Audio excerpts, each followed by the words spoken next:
Hello everyone, my name is Brendan Marr, and that noise you're hearing is my ventilator. And welcome to Mynock Monday on Page Turners They Were Not My Star Wars podcast. I'm so glad to be back on Saturday, which was May the 4th, now officially Star Wars Day in California. I felt that I needed to do a podcast because I couldn't miss such an important date.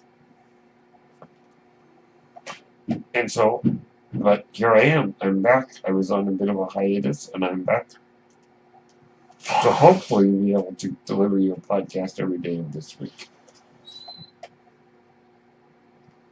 Mynock Mondays are the days when we talk about optimism, positivity, and motivation related to the Star Wars movies, both the movies themselves and behind the scenes. Today, I would like to talk briefly about Star Wars Celebration and some of the positivity that brought. Now, I was at a doctor's appointment the day of Celebration. But in the morning, as I was getting up, I watched the trailer. Now, I had heard the title of the movie before I saw the teaser. And my reaction to hearing The Rise of Skywalker went exactly like this. Oh, huh? That's exactly the sound I made. It's a good title, I think, because it's mysterious, and there's a lot there that makes you wonder, what is it talking about? Now, many people immediately thought, oh, well, that's Kylo Ren getting redeemed. That's what that is. I don't agree with that assessment, because I think that there is a lot more that it can mean, or rather, I do not agree with the assessment that that's the only thing it can mean. I think there's a lot of possibilities about what it can mean. So that was my initial reaction, and then I watched the teaser. Now, I watched the teaser on a phone, and I really, I think that for me, the teaser was good, was great, a lot of fun, great use of Princess Leia's theme. But what really got me was the laugh. The Palpatine laugh at the end.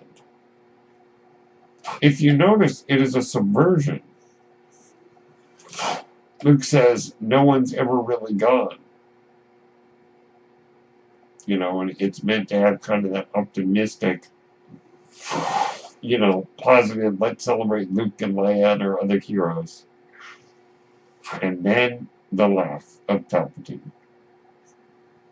Palpatine, arguably, is the reason why this entire saga exists.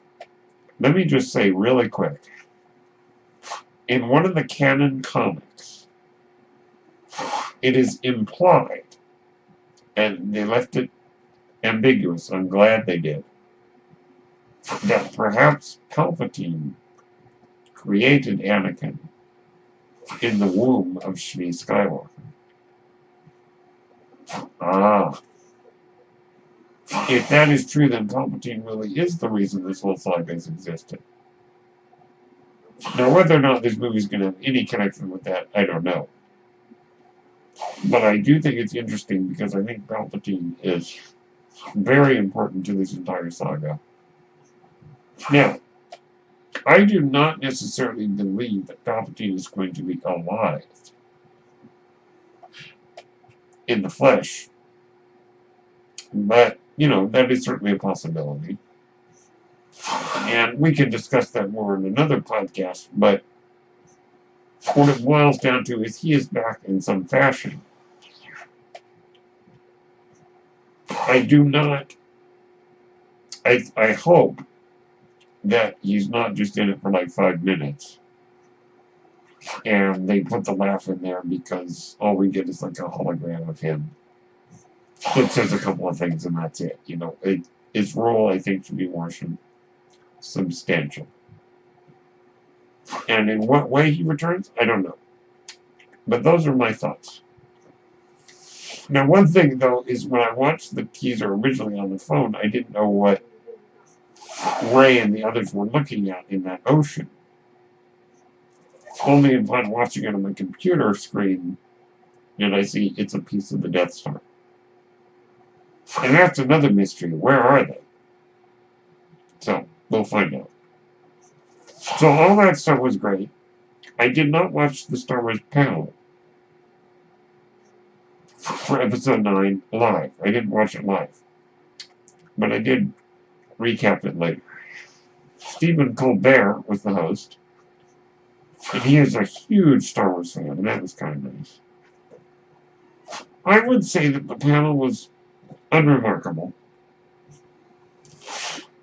I didn't watch it too in-depth because I didn't want to learn things that maybe should wait till the movie comes out. Not that they would give away spoilers, but I just want to go in and be surprised. But one thing I was very happy to see, which goes along with the theme of today's episode, was that Kelly Marie Tran got a very warm reception. When Stephen Colbert said her name and started to ask her some questions, he said Kelly Marie Tran, and the audience went wild with enthusiasm. Now, we know, and I've mentioned it before, that Kelly Marie Tran has been a victim of some terrible cyberbullying. Bullying which should not be accepted, and that the various social media groups need to be more responsible about ferreting out bullies on the internet. And I do not feel that places like Instagram are doing a good enough job. Now, these people who harassed her are trolls, let's be clear. The average person, the average fan, does not act that way. Nor should fans accept that behavior from any of their members. Fandom as a whole should not accept that behavior. I was glad to see it. Now, regardless of how you feel about the character, the acting, the performance that Kelly Marie Tran gave, or the character of Rose, and even myself, I am not entirely pleased with how she was used. I think the writing lets her down, and I think maybe her performance is a little let down by the writing of the character being poor. That being said, you can feel that way, and that's fine. She should not be the victim of bullying, and I was very happy, regardless of how I feel about her role in the movie, in The Last Jedi, to see her get the warm response from the audience. It makes her feel welcome, makes her feel loved, and embraced by this community. That is wonderful. And I was so pleased to see that, and it was so motivating to see people going out of their way to be kind. That is something we need, especially in the film world. Kindness, love. People showing their respect for someone, even if they don't particularly like their role. I was also very pleased, jumping over, pardon me, I'm getting ahead of myself. So that was really the only thing at the episode 9 panel that really stood out to me. I recapped several other panels. There was, of course, the Mandalorian panel, which I didn't watch in depth, and I have not watched the footage that they showed, because they have not released that officially, and I don't want to see some cell phone footage of it. No. I am very excited about this new series because we're going to be exploring a part of the Star Wars timeline that we have not explored, and the reason to be excited, I think, is Jon Favreau, who is a great filmmaker, the director of Iron Man and other movies like that, is involved. He is basically the head honcho. And they're bringing in a lot of talent, not just the actors, but directors of episodes, including people like Dave Filoni and Taika Waititi. That's exciting, I think. And I'm still waiting to see the footage officially. So I didn't really get too in-depth in that one because I want to be surprised yet again. But I like the idea of this nameless gunslinger, basically. This nameless Mandalorian wandering the lawless areas of the Outer Rim. Great idea. Basically a Star Wars Western, which arguably Star Wars is a Western, but more about that later. Another panel, Ashley Eckstein, who is the voice of Ahsoka Tano in Star Wars The Clone Wars and Star Wars Rebels, hosted a Women of Star Wars panel, which featured mostly the voice actresses for the various Star Wars products. Ashley, I think, is great because it's her desire to show the world that Star Wars is not just for boys. Star Wars is a franchise that can be enjoyed by boys and girls of all ages, and that there is no one is left out. It's a story for everyone. And I agree. And like many fans, I am dismayed that there are no more action figures of Rey. There is nothing wrong with little boys playing with action figures of Rey because Rey's awesome. And Rey is a character that can be embraced by boys and girls. And should be embraced by boys and girls, I think. And so I certainly think the toy makers need to step up their game and do a better job. And also, so that panel I skimmed, it was kind of fun. And they shared some very, very touching stories. These women, Vanessa Marshall, who voices Hera Syndulla on Rebels, and Ashley Eckstein, they shared some very touching stories about young Star Wars fangirls who've been dealing with terrible diseases, cancer particularly, who have been so strengthened by their love of Star Wars. If you get a chance to find that panel, it's very moving to hear these stories of what Star Wars means to people. See, it's more than just a movie. This Star Wars franchise has the power, like a lot of great cinema, to move people, to change people, to help people through hard times. And I'm grateful to Ashley Eckstein and the other ladies of the panel for really bringing that to light.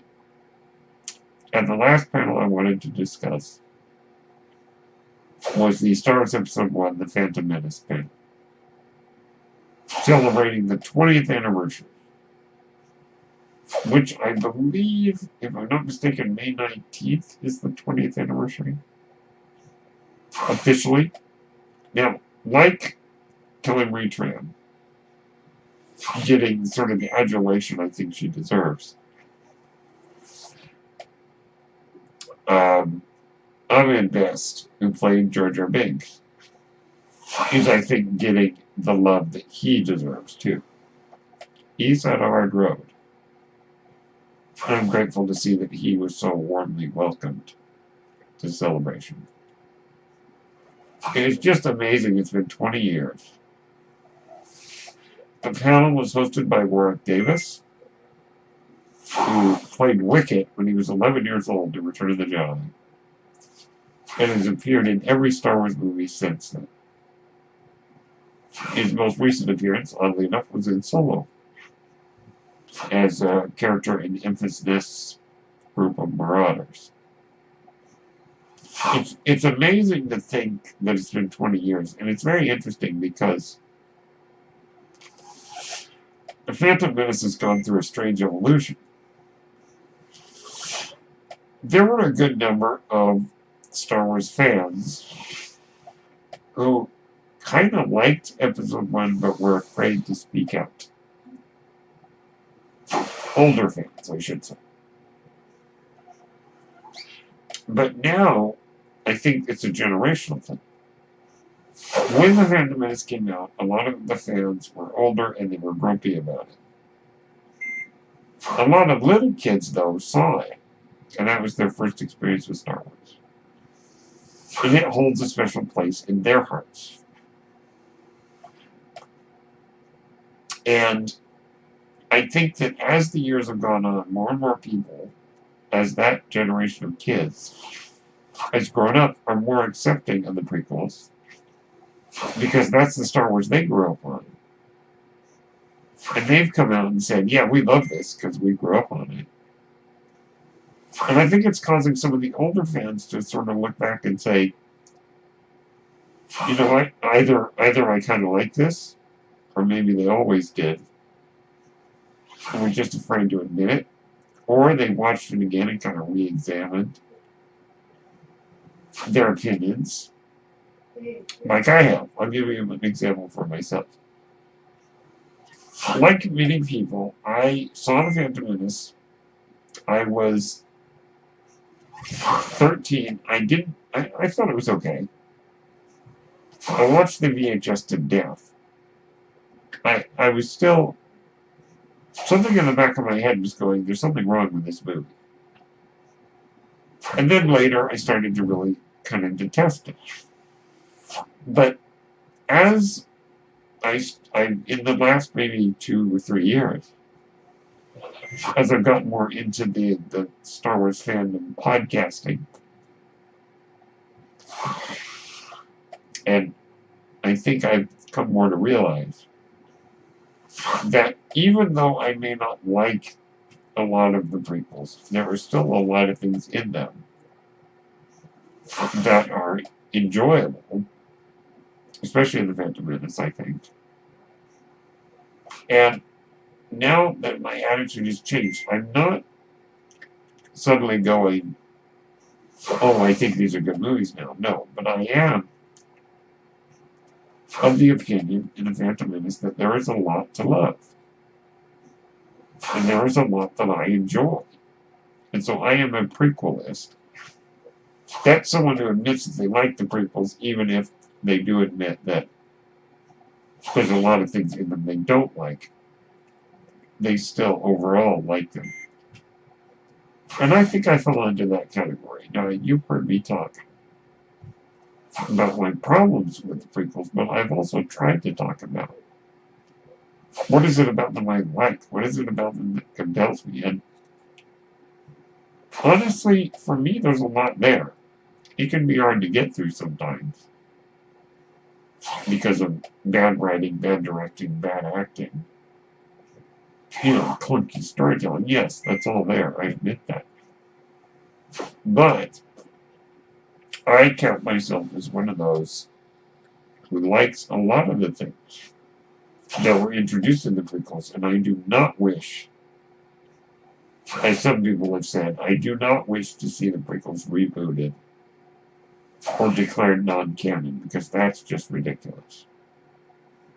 So I am very glad, though, that the public opinion toward the prequels, particularly toward The Phantom Menace, I think has changed in these 20 years. It's gone through an interesting evolution, maybe one of the most interesting evolutions in the history of film, period. Star Wars Celebration is there to celebrate Star Wars, where people can admit what they love. People can really celebrate.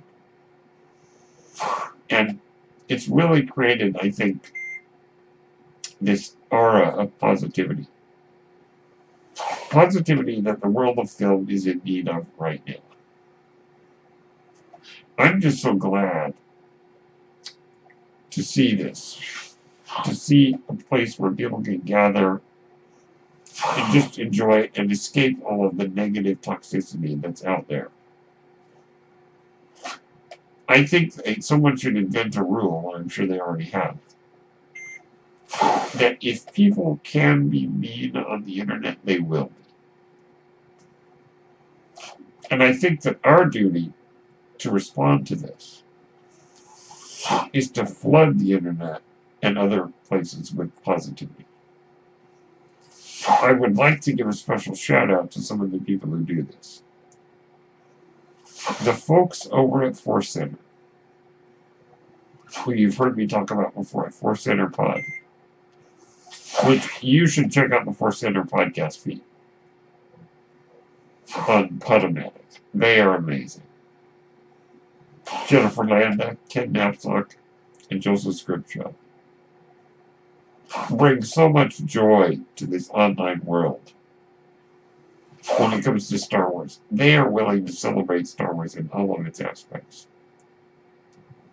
Yes, they're willing to admit there are things that don't work for them. But they are there, and they bring such positivity and joy.